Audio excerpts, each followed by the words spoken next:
Yo, once again, it's your boy Rick the Ruler, and I'm checking in with Rhianna on Hip Hop United. Okay, Hip Hop United All Access. This is Rhianna. We're here live today with the one and only Rick. How's it going? Hey, how you doing? Thanks for having me. How you doing? No problem, no problem. I'm good, I'm good. Introduce yourself to everybody. Well, everybody, my name is Rick, but I go by as producer Rick the Ruler. Pretty much, that's who I am. Produce a lot of different music, pro gamer, father, husband, a lot of different hats, manager, producer, everything. Like, try to do a lot. So okay. Well, there's nothing wrong with that. You're the jack of all trades, so it's always good to have multiple things going on. Nothing wrong with that. So you're a producer extraordinaire. That's your primary passion right now, producing? yes. Okay. Yes. Okay. All right. So how did you get, how'd you get started? What inspired you to get into producing? Pretty much band class. I'm pretty sure that's a lot for a lot of people, but mainly I was born in the '80s, so yeah, it's band. And my big brother too. My big brother, used to have the old school Casio keyboards and all of that stuff. Mm-hmm. So it started off in band class when I was probably like the first grade, and I couldn't say music. I used to say musket. so I excuse me, I came home and I was telling my mom and my brother, I was like, oh, I played the drums. I was in music. And they just made so much fun of me. But ever since then, it was pretty much progressing band. And up until probably like the 8th or 9th grade, that's when I switched like, okay, let's put this energy into actually making tracks. So yeah. Got you. Okay. All right. So, this was like early on in your like childhood years and you just kept it going. Yep. Okay. Now, who are some of the people that you looked up to, that are, that were established musicians at the time when you were trying to, During them times, definitely my number one that was on my list, it used to be Jermaine Dupri. Then it switched to Timbaland and Missy. Like, because when Timbaland and Missy, when they got with Aaliyah, you know what I'm talking about. When they got with Aaliyah, like, it's like, wait a minute, like, what is this? Then they came out with the Up Jumps the Boogie and then all the T1 stuff. I'm like, man. That Up Jumps the Boogie, that was my joint. That was my joint back then. So me as a kid, I'm like, get the tape on the radio. Man, like, so I miss it every time. I never can catch it from the beginning, but then it switched to like I said, Timbaland and Missy. And then going, now the early 2000s, that's when now we got Pharrell and them, which Pharrell was doing this thing in the 90s too, but that's when Pharrell, the Neptune, they took off big time. David Banner, who else was in the 90s back then? It's kind of pretty much the ghosts like the Neptunes, Timbaland, Ray, and Jermaine Dupri. Like, them was the sources of that geared me to be like, okay, you can do this. You know what I mean? Like, yeah, right. You gotta do it. So did you used to use some of their techniques and some of like their the way that they used to do their beats? Did that give you some type of inspiration to create your own style? Absolutely. See, when I was coming up, I didn't have, like, it was hardware back then. So my parents, I couldn't afford no $3,000, $4,000 beat machine. So I used to like go to different people's studios and just play on the pads and stuff like that. But until one of my friends was like, "Yo, it's this program called Free Loops. It's it's free. Download it." I'm like, download it. Like, so once it went from there, in order for me to even get that inspiration, I started to like rip the drums and stuff that they had to even implement that style, to learn it, to incorporate it into my own style. So it was a lot of waiting, internet was slow, but it was worth it. You know what I mean? Like, I created a Neptune, my own Neptune kick, my own Timberland kick, my own Dr. Dre and Jermaine Dupri and Lil Jon and them during that time too. Like I created these kicks because I used to take the songs and get the instrumental, and I literally like try to edit the claps and drums and stuff just so I can have these particular sounds. So when people hear my beats, they be like, "Man, what the hell? Where you like, yo, like, like, you know what I'm saying? Like, man, where you get these drums from?" I'm like, I ripped them. Yep, that I had, because you know, in the early 2000s or even just 2000s period, Fruity Loops was looked up on, frowned, like it was like, ugh, like you was like the lab rat in the room. Like if I came in the room, you know, with full of tracks, vice versa, somebody that made their stuff on MPC, whether if it was good or not, I was automatic disqualified. They're like, nah, we don't want to, like, nah, because the drums didn't swing this way, or you know, your claps and it's not loud and thick with the analog feel, and you know, and then your hi-hats is not syncopated enough, so they know like it's too much real timing, rather.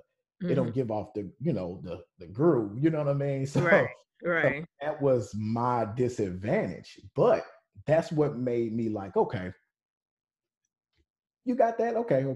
So let me start ripping these drums. Let me get these MPC kicks and claps and everything, like Lil Jon them. I want to get that heavy bass and the, you know, okay, we're gonna start doing that. Once I start doing that, now it's like, okay, go make some more. What? Like okay, you tell me, you know, it just, I had to keep grinding. It was hard coming up in the 2000s with using Fruity Loops, because I was completely digital. About 2003, I was completely using digital, while the whole world is using hardware. So, okay, so when did you realize, you know what, I think I got this, I think I got it? Like when was that eye opener for you to let you know that you really had something going on?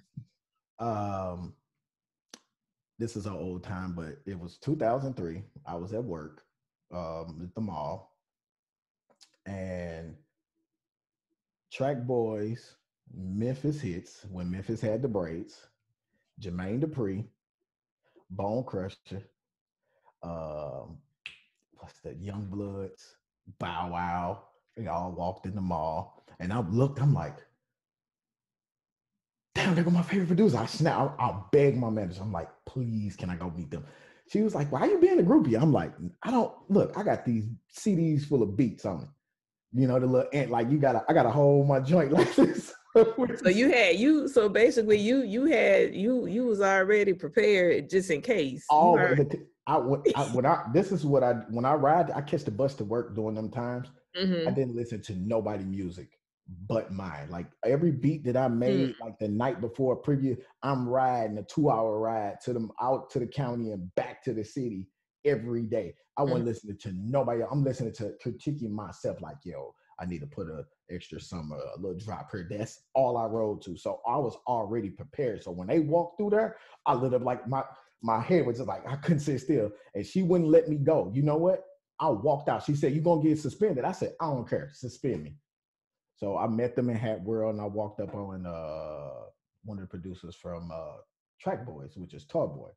I just walked on the person I felt like I could approach out of all of them. And then they wound up like shutting the doors because the mall got real crazy.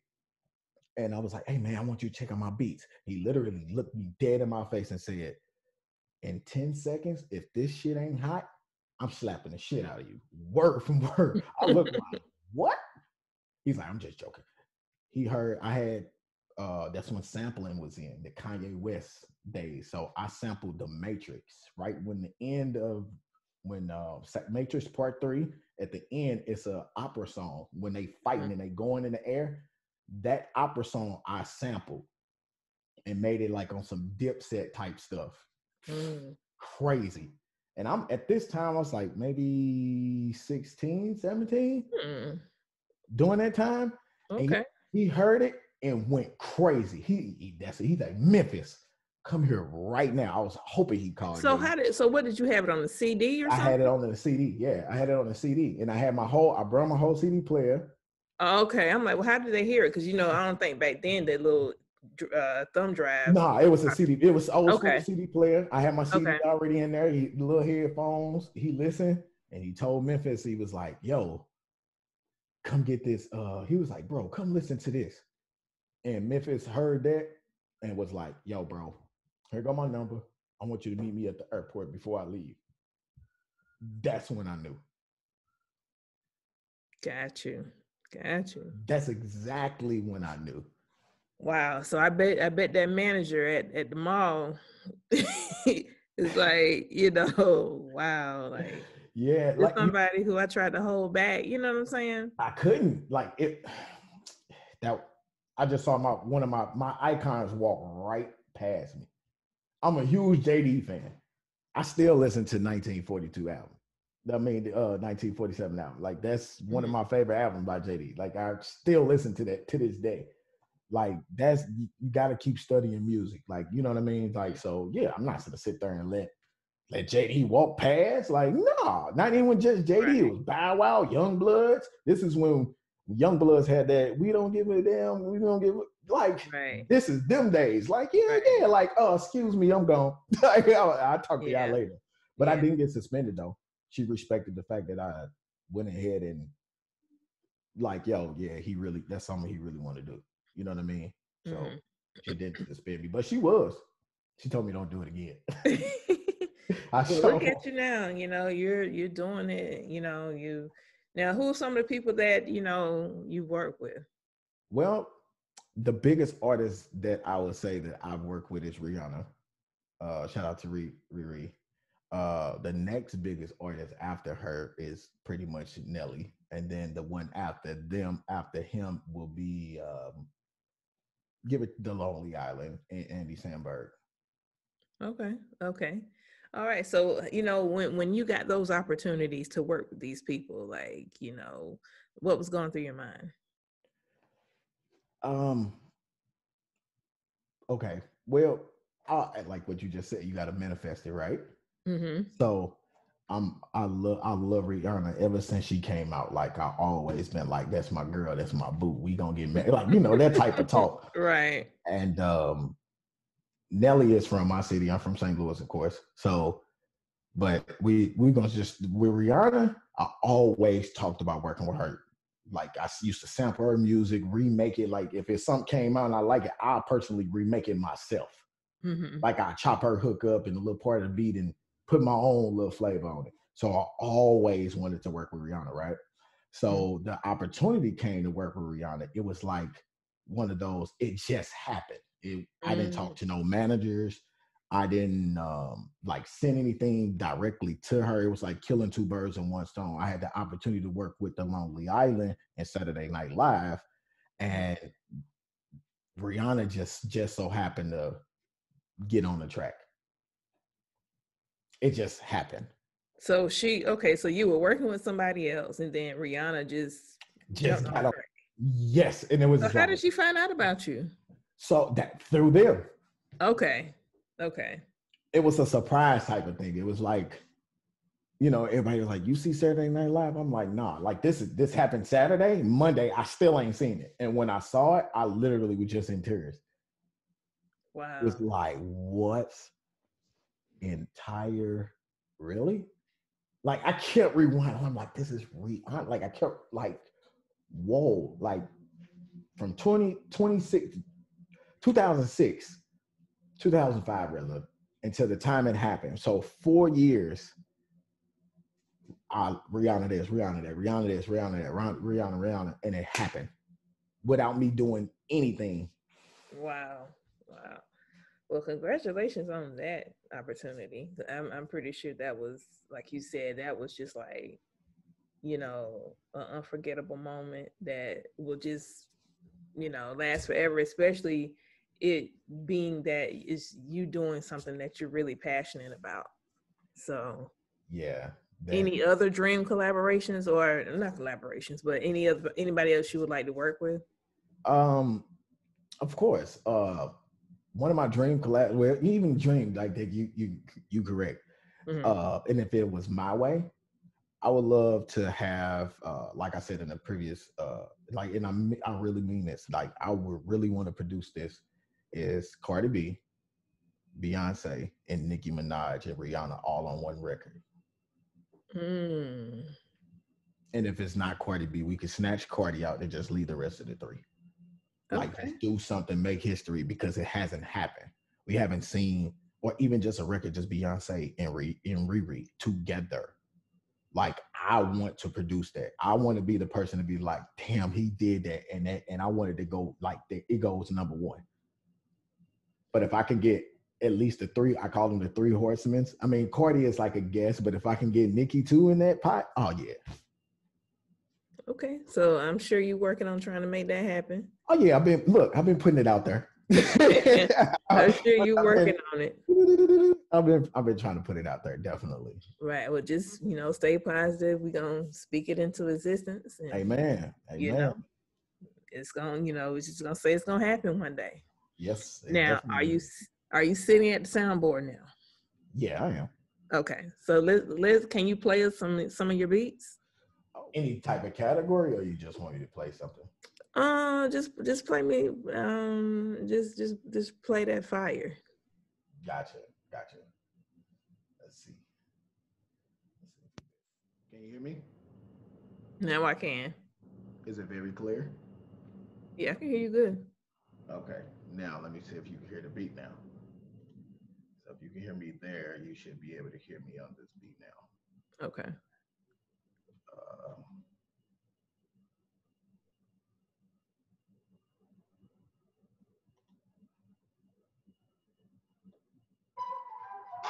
Can you hear that? Yeah. Is it loud enough? Yeah, it's cool.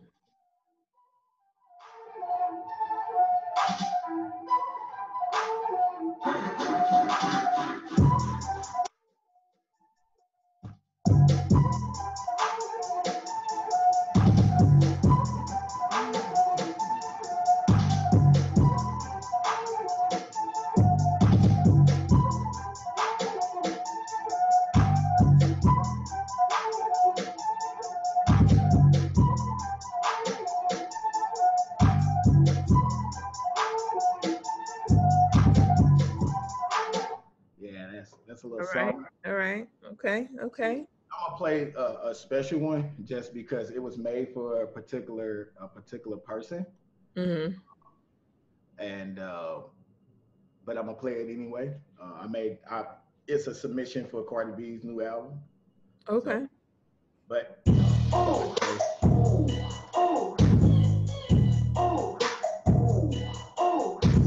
yeah.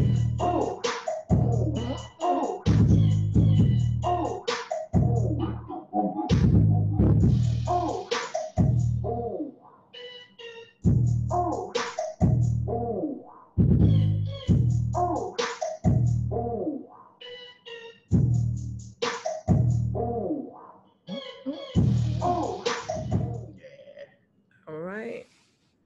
Yeah. I like that. Yeah. Okay. Shirani was it's actually to this date is the biggest SNL skit in comedy history. That was nominated for an Emmy as well, which that really took the cake of the whole situation, if that makes sense. Like everything, like is Shirani, like a lot, like you say Shirani, a lot of people, they immediately know exactly what it is.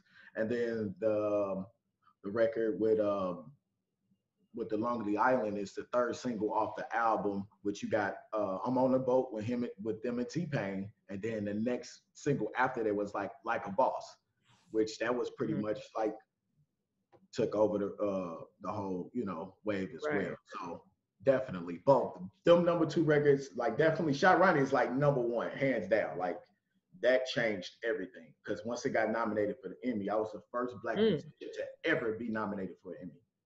Oh wow. Dope.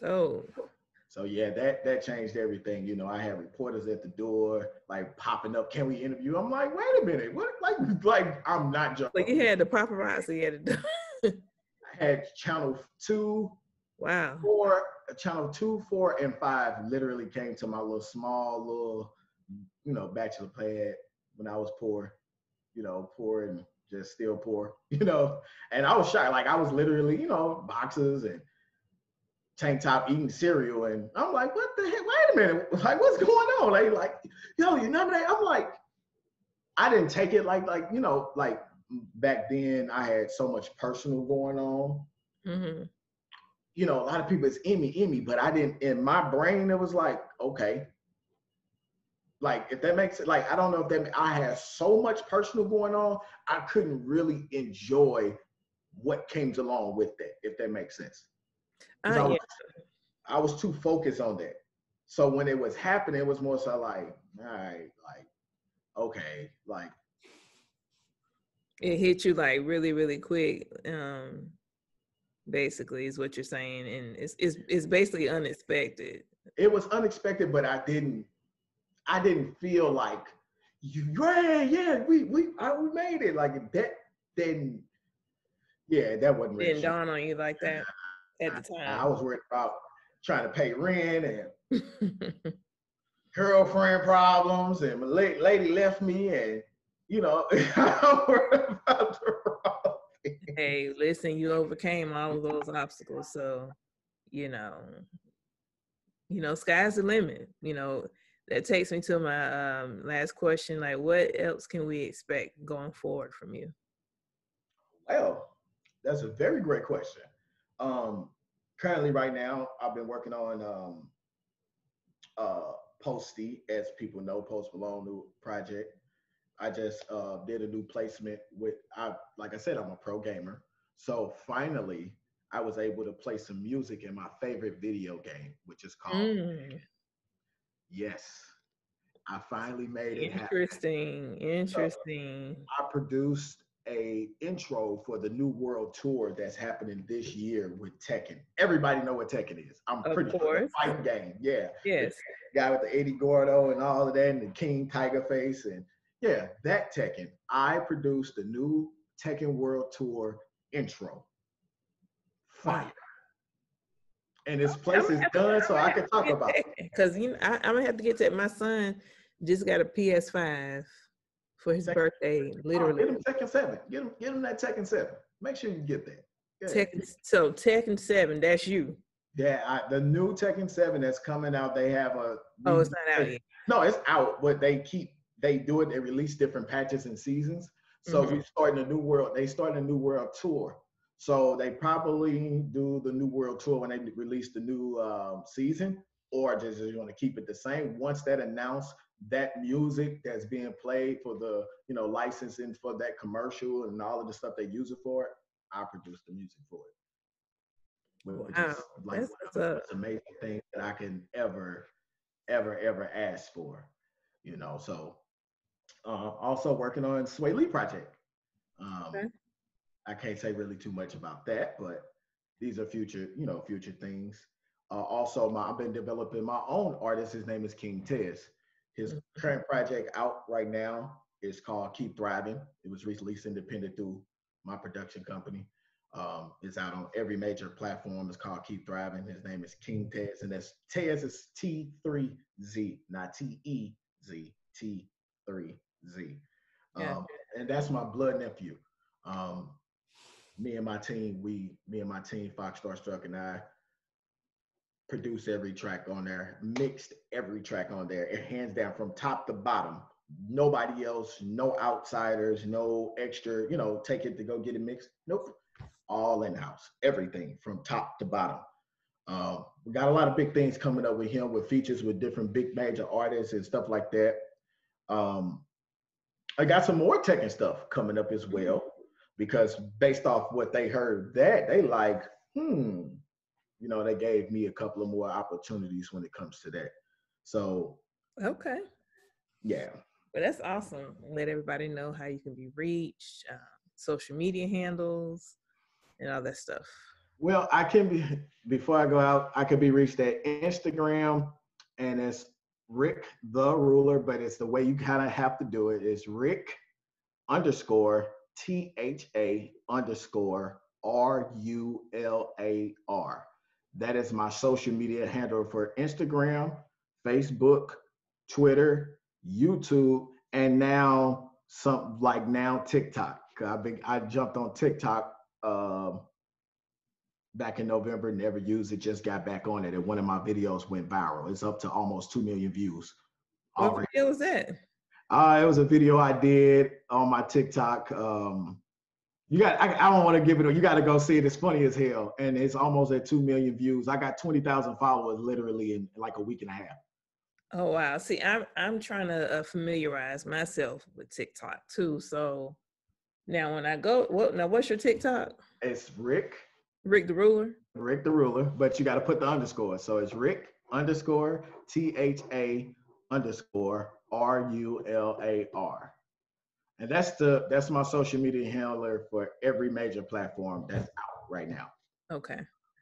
Well, I'm gonna go check it out. I gotta see this TikTok. You dancing in it, or you got somebody dancing for you? No, there ain't no dancing. When you see it, you gonna know exactly what it. Just go down my page and look at the views. You gonna see exactly what it is. I don't want to give it away because if I give it away, you would know exactly. But it's no dancing. It's a comedy video. And I would just say I went through a drive-through to order some food, and I'm gonna leave it at that. Okay. Well, yeah, I'm gonna check that out as soon as we hang up. I'm gonna check you out. I appreciate it. Thank you so much. No problem. Well, definitely follow me on Instagram at hiphopunited_LLC.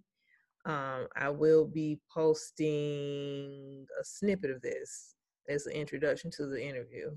Okay. It's gonna be placed on my YouTube channel and the website. Gotcha. Definitely just hit that follow button. Appreciate you, Hip Hop. That's it. Okay, I'm following you back. Let me. I got my phone right here. I got it. Well, I do appreciate you for checking in and taking the time to speak to Hip Hop United. All right, thank you.